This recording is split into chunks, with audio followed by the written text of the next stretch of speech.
miniature flags, the old Star-Spangled Banner. The volunteer vets of the American Legion throughout the night went around poking in those small flags.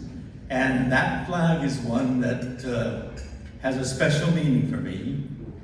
When I was 5 years old, I memorized the Pledge of Allegiance to the flag. On my first day at school, my teacher said, every morning in this classroom, we'll start the day with the Pledge of Allegiance to the flag. You will memorize it. And I did. I pledge allegiance to that flag, and I said, with liberty and justice for all. I said that in a black tar paper barrack, a classroom in a barrack. And as I said, with liberty and justice for all, I could see right outside the schoolhouse window, barbed wire fence and sentry towers with armed guards staring down at us. I was in an American prison camp in the swamps of Arkansas, southeastern Arkansas, just a few miles from the Mississippi River. It was wartime. And after Pearl Harbor, suddenly, Japanese Americans of Japanese ancestry were looked at with suspicion and fear and outright hatred, simply because we looked like this, just like the people that bombed Pearl Harbor. And President Franklin Delano Roosevelt signed Executive Order 9066, which categorized all Japanese Americans as enemy alien. Enemy alien.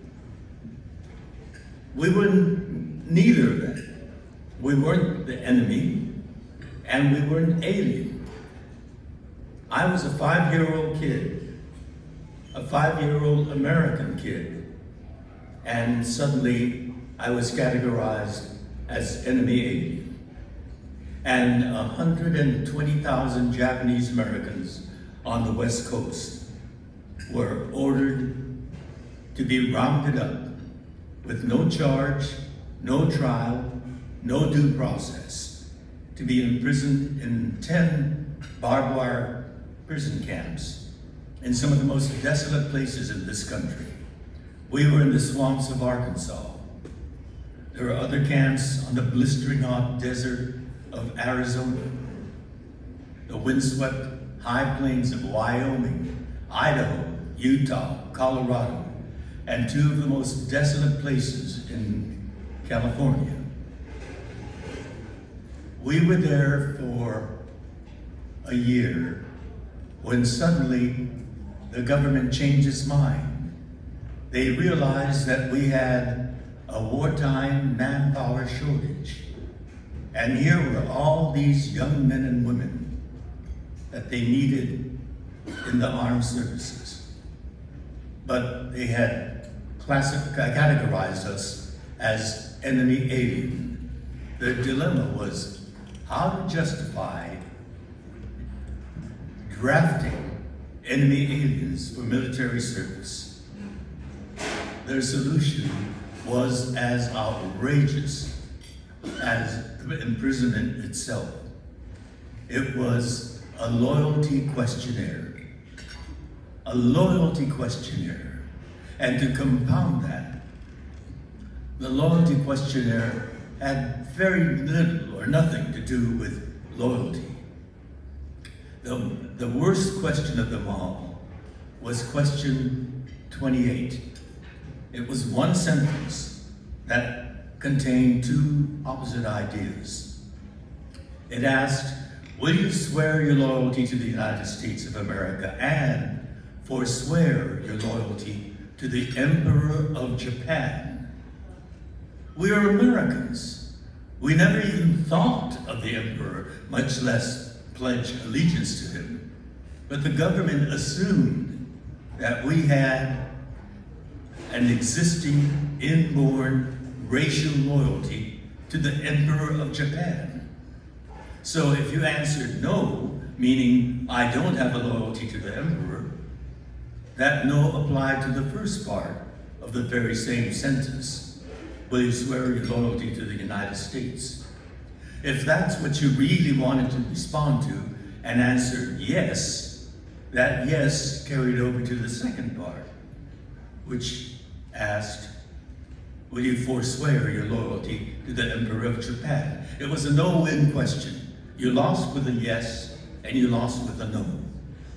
And the amazing thing is thousands of young Japanese Americans, men and women, bit the bullet and swallowed the ugly taste of compromise and answered yes to the whole questionnaire.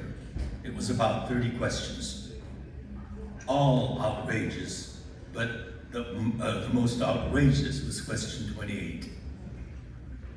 They were drafted out of that prison camp, 10 prison camps, and put into, well, the women were put into the WACs, the Women's Army Corps. The men were put into a segregated, all Japanese American unit, the 442nd Regimental Combat Team. The men chose as their regimental motto, go for broke. They were determined to give it their all. To, you know, the other soldiers who were fighting to get fighting for mom's apple pie, they were fighting to get mom and their families from out of imprisonment. They were sent to the battlefields of Europe and used like cannon fodder. They were sent out on the most dangerous mission, some that had been stalemated for many, many days. They first went to northern Italy and pushed the Nazis up to the northern portion. And then they were moved to France. The Germans were retreating and they were pushing the Germans back. At the same time, in the Bourges Forest of France, there was another regiment from Texas, the Texas 141st Infantry Regiment, and they were pushing the Nazis back up to a certain point, and they've been fighting for days. The men were exhausted, and so the commander said, hold your place. We'll just have the 1st Battalion push them forward, and you hold your place and rest. And so the 1st Battalion of Texans pushed forward. They fought valiantly, but the Germans regrouped and swept in and cut them off from the rest of the regiment. The 1st Battalion of the 141st Regiment was lost there. And the regiment came together and fought intensively for days on end. Many, many attempts were made, and they couldn't break through. And the 442nd was in France, fighting the Battle of Gruyere and Beaufontaine. And they had been fighting for days, but they were called in to join with the 141st Texans to save the lost battalion. The men of the 442nd went in with fierce determination. They fought with incredible courage. They fought, many of them with heroism. And the first wave were gunned down, and the next wave went in. And they fought with equal courage, and they were gunned down. The next wave went in. Wave after wave after wave, relentlessly, never giving up. And they finally broke through and saved the lost battalion. 213 Texans were saved by the 442nd. Japanese Americans that came from behind American barbed wire fences. To save those 213 Texans, the 442nd sustained 800 casualties. When the war ended, the 442nd became the most, had the highest combat casualty rate of any other unit in the Second World War. And when the war ended, they returned to the United States as the most decorated unit of the military history of the United States. They were welcomed back on the White House lawn by President Harry Truman, who said to them, "You fought not only the enemy, but prejudice, and you won." They determined the Americanism of the United States. And the war was over, the gates were thrown open, and our family returned back to California and Los Angeles. And one of the first things that my father did was to buy a portable radio, and we turned it on, and very appropriately, very appreciatively, the song that came on was "Don't Fence Me In."